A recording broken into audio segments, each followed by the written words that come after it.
Mr. President, Mr. Deputy President, Ministers and Deputy Ministers, honourable members, some by convention, some by substance, and Honourable Chairperson.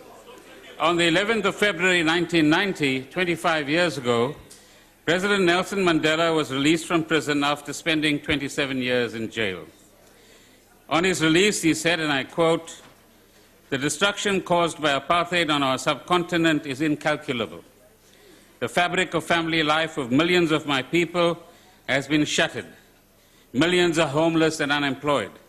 Our economy lies in ruins and our people are embroiled in political strife." End of quote. He spent the next 10 years putting in place a constitution, a democratic government, and a program for transformation of South Africa, the Reconstruction and Development Program, which still serves as our foundation. The moral courage that Tata Madiba displayed in staying true to the values of non-racialism and reconciliation should still serve as an inspiration to all of us to transform the lives of our people, all our people. Chairperson, this debate takes place at a fascinating and crucial moment in our short democratic history. The contest for the support of different sections of our society and their vote has reached a stage where principles and vision matter little. In a vain effort to project ourselves as sole guardians of democracy, some amongst us engage in rank opportunism and brinkmanship. What we often refuse to do because it's too risky is to tell the South African public the truth as it is. That change, the truth is that change is a messy, uneven, unpredictable process. That change does not have a straight line trajectory. It has many bumps, many zigzags, and many potholes, both figurative and literal. So for anyone to come to this platform and to say to the South African public, "Leave it to me. This side here is completely incompetent. This side has all the competence in the world." The question we must ask this side is what organization or institution of substance have they run in their lives to give people the confidence that they can run this country? In a world in which tax evasion by the rich is rife, we rarely hear this voice raised. Where Swiss accounts often protect malfeasance, where the top 1% will soon own more than the 7 billion people on earth, where there is no immediate answer to the challenges of growing inequality and alienation in society, some of us use the rhetoric of constitutionalism and the mantle of righteousness to hide the real agenda, simple rank careerism. Looting from the fiscus and patronage of a sophisticated sort for our favorite clients. Ours still remains the task in the ANC, notwithstanding the many hurdles, to create a better South Africa and a better life for all 50 million people in South Africa. We in the ANC do not have the luxury of merely preaching and complaining and moaning and analyzing.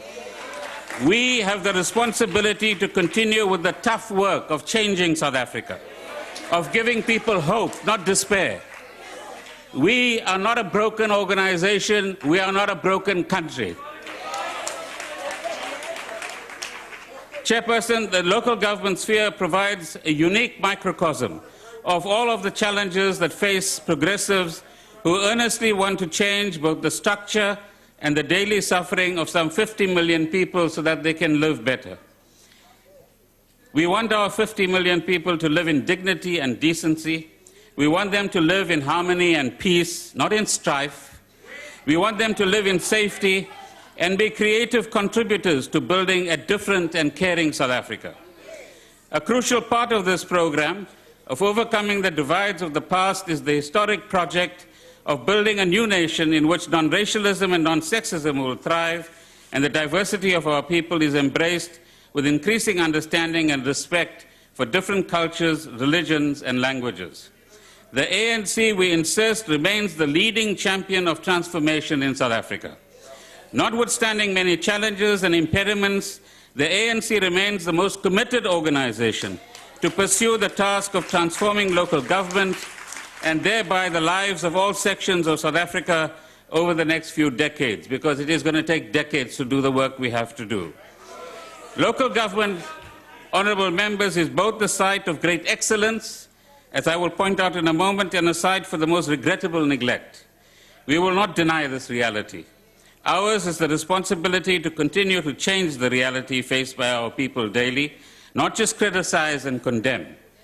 The President, in his address on the 12th of February, announced various measures to support district municipalities, ranging from funding for electrification projects, agri-park initiatives, commercial farming to support 300 farmers, the upgrading and funding of informal settlements, support to mining towns, amongst others. The narrative about municipalities is often a very negative one. We need to change that narrative to ensure that this topic is approached in a balanced manner. Government, they'll keep quiet in a moment, just watch. Government is thus not shying away from the real challenges facing our municipalities. But as government, we refuse to fall in the trap, as I said, of pronouncing that South Africa is a doom and gloom country. Ours is the responsibility to restore the necessary confidence in this crucial sphere of government. We believe it can be done.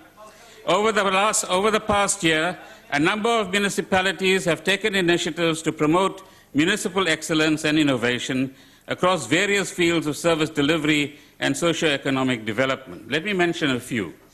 For the period April 2014 to February 2015, the Joburg Roads Agency program, it's called Find and Fix, was recognized by Microsoft South Africa as the Microsoft Application Development of the Year in 2014.